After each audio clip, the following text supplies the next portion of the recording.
Hi friends, welcome back to my YouTube channel. ಇವತ್ತು ನಾನು ನಿಮಗೆ ಎಗ್ ಆಮ್ಲೆಟ್ ಕರಿ ಮಾಡೋದು ತೋರಿಸ್ತಾ ಇದ್ದೀನಿ. ಸ್ವಲ್ಪ ಎಣ್ಣೆ ಹಾಕ್ಕೊಂಡಿದ್ದೀನಿ. ಈಗ ಮಸಾಲೆ ರೆಡಿ ಮಾಡ್ಕೊಳ್ತಾ ಇದ್ದೀನಿ. ಒಂದು ಪಲಾವ್ ಎಲೆ ತೊಗೊಂಡಿದ್ದೀನಿ, ಒಂದು ಏಲಕ್ಕಿ, 2 ಲವಂಗ, 2 ಪೀಸು ಚಕ್ಕೆ ತೊಗೊಂಡಿದ್ದೀನಿ. ಸ್ವಲ್ಪ ಜೀರಿಗೆ ಹಾಕ್ಕೊಳ್ತಾ ಇದ್ದೀನಿ.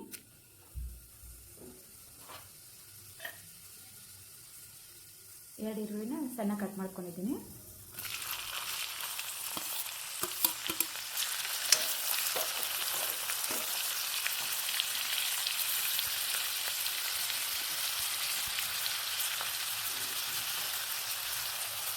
ಸ್ವಲ್ಪ ಚೆನ್ನಾಗಿ ಬ್ರೌನ್ ಆಗಿ ಚೆನ್ನಾಗಿ ಫ್ರೈ ಮಾಡ್ಕೋಬೇಕಿದ್ದು. ಒಂದು ಸ್ವಲ್ಪ ಉಪ್ಪು ಹಾಕ್ಕೊತಾ ಇದ್ದೀನಿ. ಸ್ವಲ್ಪ ಉಪ್ಪು ಹಾಕಿದ್ರೆ ಬೇಗ ಈರುಳ್ಳಿ ಕೆಂಪಗಾಗುತ್ತೆ.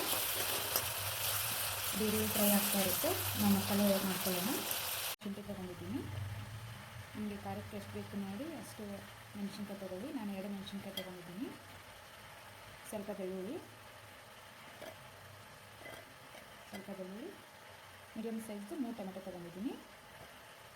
ಇದನ್ನು ನೀಟಾಗಿ ಗ್ರೈಂಡ್ ಮಾಡ್ಕೊಳ್ಳೋಣ. ಇವಾಗ ಟೊಮೆಟೊ ಮತ್ತು ಶುಂಠಿ, ಬೆಳ್ಳುಳ್ಳಿ, ಹಸಿಮೆಣಸಿನ್ಕಾಯಿ ಹಾಕಿ ನಾನು ರುಬ್ಕೊಂಡಿರೋ ಪೇಸ್ಟ್ ರೆಡಿ ಇದೆ. ಈರುಳ್ಳಿ ನೋಡಿ ಈ ಥರ ಈರುಳ್ಳಿ ಬ್ರೌನ್ ಕಲರ್ ಈ ಥರ ಹಾಕಬೇಕು. ಈಗ ಅರಿಶಿನ ಪುಡಿ ಹಾಕ್ತಾಯಿದ್ದೀನಿ.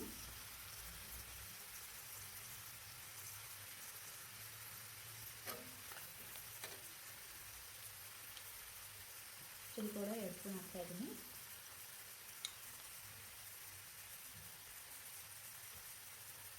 ಧನಿಯಾ ಪೌಡರ್ 2 ಸ್ಪೂನು,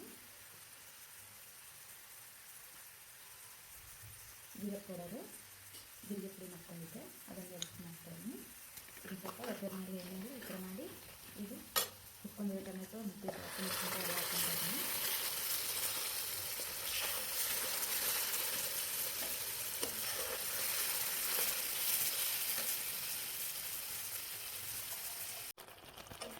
ಮಸಾಲೆ ಹಾಕ್ಕೊಂಡಿದ್ದೀನಿ. ಸ್ವಲ್ಪ ಮಿಕ್ಸಿಯಲ್ಲಿ ನೀರು ಹಾಕ್ಬಿಟ್ಟು ಸ್ವಲ್ಪ ನೀರು ಹಾಕ್ಕೊತಾ ಇದ್ದೀನಿ.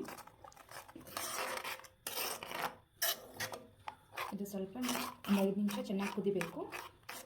ಚೆನ್ನಾಗಿ ಮೇಲೆ ಸ್ವಲ್ಪ ಎಣ್ಣೆ ಕಾಣಿಸ್ಕೋಬೇಕು. ಅವಾಗ ಮಸಾಲೆ ಚೆನ್ನಾಗಿ ಕುದಿರುತ್ತೆ. ಇವಾಗ ಇದು ನಾನು ಕ್ಲೋಸ್ ಮಾಡಿ ಇಡ್ತಾಯಿದ್ದೀನಿ. ನೋಡಿ ಈ ಥರ ಮಸಾಲೆ ಕುದಿಬೇಕು. ಎಣ್ಣೆ ಎಲ್ಲ ನೋಡಿ ಹೇಗೆ ಕಾಣ್ತಾ ಇದೆ. ನಾನು ಸ್ವಲ್ಪ ಉಪ್ಪು ಹಾಕ್ಕೊತೀನಿ. ಅವಾಗ ಸ್ವಲ್ಪ ಹಾಕಿದ್ದೆ. ಗರಂ ಮಸಾಲ 2 ಸ್ಪೂನ್ ಹಾಕ್ಕೊತಾ ಇದ್ದೀನಿ. ನೋಡಿ ಈ ಥರ ಗ್ರೇವಿ ರೆಡಿ ಆಗಿದೆ. ಆಮೇಲೆ ಸ್ವಲ್ಪ ನೀರು ಹಾಕ್ಕೋಬೇಕಂದ್ರೆ ಹಾಕ್ಕೋಬೋದು, ಇಲ್ಲ ಇಷ್ಟು ಗಟ್ಟಿಗಿದ್ರೆ ಚೆನ್ನಾಗಿರುತ್ತೆ. ಇವಾಗ ನಾನು ಆಮ್ಲೆಟ್ ಮಾಡ್ಕೊತೀನಿ.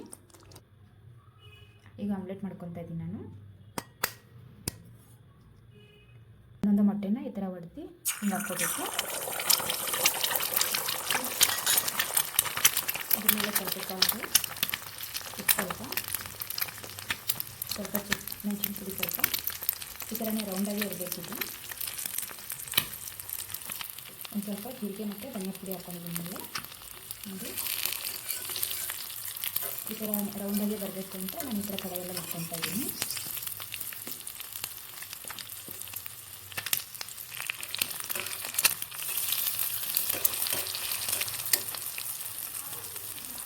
ಈ ಥರ ಎಲ್ಲೋ ಕಲರ್ ಒಳಗಡೆ ನೀಟಾಗಿ ಕುಕ್ ಹಾಕ್ಬೇಕದು. ಚೆನ್ನಾಗಿ ಬೇಯಬೇಕು ಒಳಗಡೆ ಎಲ್ಲೋ ಕಲರ್ಗೆ ಹಾಕಿ. ನೋಡಿ ಇದು ಕರಿ ರೆಡಿ ಮಾಡಿ ಇಟ್ಕೊಂಡಿದ್ನಲ್ಲ, ಇದು ಎಗ್ ಆಮ್ಲೆಟ್ ಮಾಡಿರೋದನ್ನು ಹಾಕ್ತಾಯಿದ್ದೀನಿ.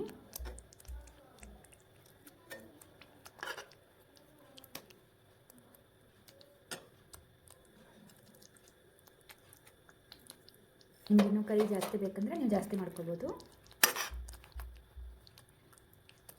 ಇನ್ನೂ ತೆಳ್ಳಗಬೇಕಂದ್ರೆ ತೆಳ್ಳಗಡೆ ಮಾಡ್ಕೋಬೋದು. ಕೊತ್ತಂಬರಿ ಹಾಕ್ತಾಯಿದ್ದೀನಿ.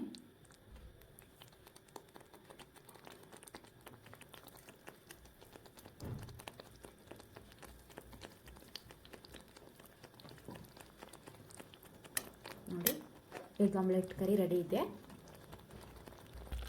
ಇವಾಗ ಇದಾಗಿದೆ. ಗ್ಯಾಸ್ ಆಫ್ ಮಾಡ್ಕೊಂಡ್ಬಿಟ್ಟು ನಾನು ಸರ್ವ್ ಮಾಡ್ತಾಯಿದ್ದೀನಿ. ನೋಡಿ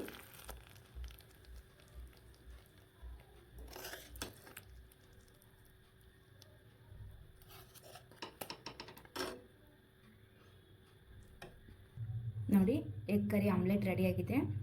ಇದ್ರ ಜೊತೆಗೆ ನಾನು ರೈಸ್ ಮಾಡ್ಕೊಂಡಿದ್ದೀನಿ. ನಿಮ್ಗೆ ಬೇಕಂದ್ರೆ ರೈಸ್ ಮಾಡಿ ಚಪಾತಿ ಮಾಡ್ಕೊಳ್ಳಿ, ರೊಟ್ಟಿಗೂ ಚೆನ್ನಾಗಿರುತ್ತೆ.